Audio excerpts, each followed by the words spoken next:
नमस्कार दोस्तों, स्वागत है YouTube चैनल अद्भुत भक्ति ज्ञान में। बंधुओं, आज हम आपको रामायण के 5 सबसे बड़े झूठ के बारे में बताएंगे। अगर दोस्तों आपने हमारे इस अद्भुत भक्ति ज्ञान चैनल को सब्सक्राइब नहीं किया है तो कृपया हमारे चैनल को सब्सक्राइब कर लें। बंधुओं, रामायण की कहानियाँ कितनी सार्थक और सच्ची हैं, इस बात को लेकर अक्सर लोगों के मन में अनेक प्रश्न उठते हैं। इस लेख में रामायण के 5 बड़े झूठ और उनका सही अर्थ बताया गया है। बंधुओं, रामायण में प्रभु श्री राम जी का चरित्र हमें सिखाता है कि किस तरह अगर इंसान लालच और झूठे जीवन की अपेक्षा सच्चाई भरा जीवन जिए तो वह इसी जन्म को सार्थक बना सकता है। सज्जनों, पर चूंकि हम राम के जीवन और उनकी कई गई बातों से सीख लेने की बजाय उनकी मूर्ति को पूजने में अधिक ध्यान लगाते हैं, ऐसी स्थिति में हमें कोई विशेष लाभ नहीं मिल पाता है। बंधुओं, पर यदि आप रामायण के प्रत्येक पात्र को और सभी घटनाओं के मर्म को समझें तो वह महाग्रंथ हमारी जिंदगी में बेहतरीन बदलाव ला सकता है। तो आइए सबसे पहले रामायण से जुड़ी भ्रांतियों के बारे में चर्चा करते हैं। सज्जनों, पहला है रामायण का पहला झूठ यह है कि यह एक काल्पनिक ग्रंथ है। दूसरा, रामायण का ग्रंथ है कुंभकर्ण की निंद्रा। तीसरा है पुष्पक विमान का आज भी मौजूद होना। और चौथा है हनुमान जी का हवा में उड़ना। और पांचवा है रामायण के सबूत आज भी होना। और अंतिम शब्द, बंधुओं, रामायण के पहला झूठ यह है कि एक काल्पनिक है। बहुत से लोग इसी बात पर विचार करते रहते हैं कि क्या रामायण सचमुच हुई थी? क्या वानरों की सेना वास्तव में राक्षसों से युद्ध कर पाती थी? ऐसे लोग जो कहते हैं कि रामायण काल्पनिक है और हम उन घटनाओं पर विश्वास नहीं करते, ऐसे लोगों को हम यही जवाब देना चाहेंगे कि कोई भी ग्रंथ, फिर चाहे वो रामायण हो या महाभारत, इनका उद्देश्य लोगों को एक सही जिंदगी जीने के लिए प्रेरित करता है।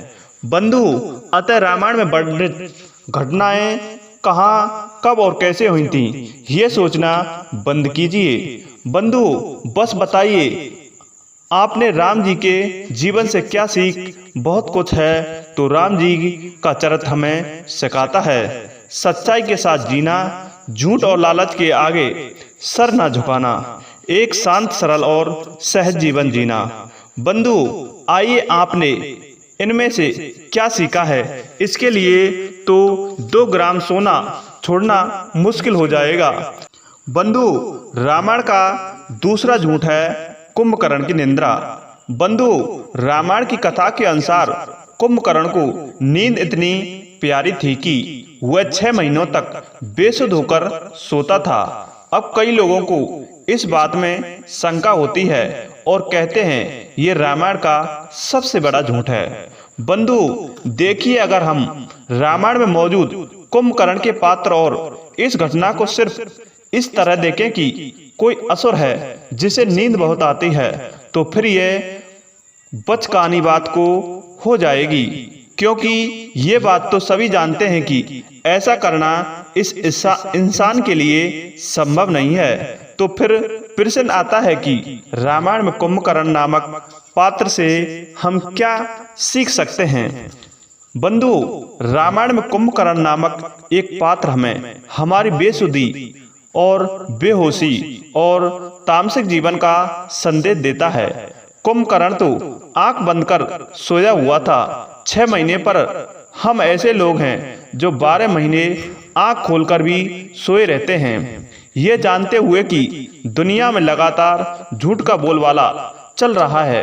पापी और दुराचारी लोग दुनिया को अपने फायदे के कारण खा जाना चाहते हैं, बेजुबानों की हत्या कर रहे हैं, निर्दोष लोगों का शोषण कर रहे हैं। बंधुओं, हम तब भी दुनिया के लिए, अपने समाज के लिए कोई बेहतर काम करने का निर्णय नहीं लेते हैं, जो दर्शाता है कि आंख खोलकर भी हमारी आंखें बंद हैं। हमें गलत बात को स्वीकार करने की आदत लग चुकी है।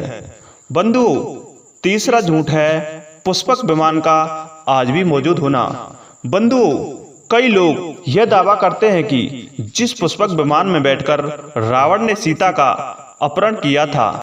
बंधुओं, रामायण का चौथा झूठ है हनुमान जी का हवा में उड़ना। कई लोग कहते हैं कि रामायण में हनुमान जी के किरदार बड़ा चढ़ाकर पेश किया गया है।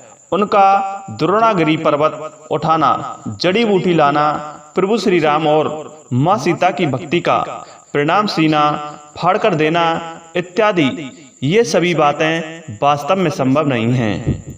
पर हम ये भूल जाते हैं कि हनुमान जी हमें क्या संदेश देना चाहते हैं। शरीर से एक वानर होते भी राम काज करने को आतुर हैं, यानी सत्य की सेवा कर रहे हैं। वानर तो अनेक थे, पर हनुमान जी ही क्यों विशेष थे, क्योंकि अपना जीवन उन्होंने जो सबसे बड़ा है, परम सत्य है, उनकी सेवा में समर्पित कर दिया है। ऐसे लोग से हमारा प्रश्न यह है कि आप अपनी जिंदगी को देखिए और बताइए आप किसकी सेवा में हाजिर हैं।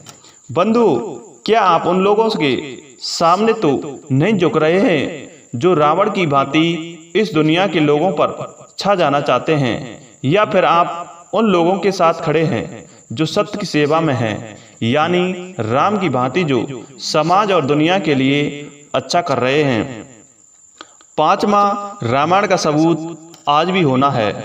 सज्जनों, जब जब रामायण की घटना की सत्यता पर प्रश्न खड़े किए गए, तो राम सेतु का मुद्रा हो या फिर लंका में हनुमान। बंधु, शास्त्रों में इस बात को दान दोष दूर करने के लिहाज से भी जरूरी बताया गया है। भाव शुद्धि के लिए भी यह जरूरी है। प्रसाद के बारे में तो यहाँ तक कहा गया है कि हाथ में जितना लगा रहे जाए उतना ही अपना हिस्सा है। अगर दोस्तों यह वीडियो आपको पसंद आई हो तो कृपया हमारे चैनल अद्भुत भक्ति ज्ञान को सब्सक्राइब कर लें और उसके पास एक छोटा सा बेल आइकन बटन होगा, उसको प्रेस कर लें, जिससे हमारी आने वाली वीडियो का नोटिफिकेशन सबसे पहले आप लोगों तक मिलता रहे। तो बंधु, इसी के साथ जय हिंद, जय भारत।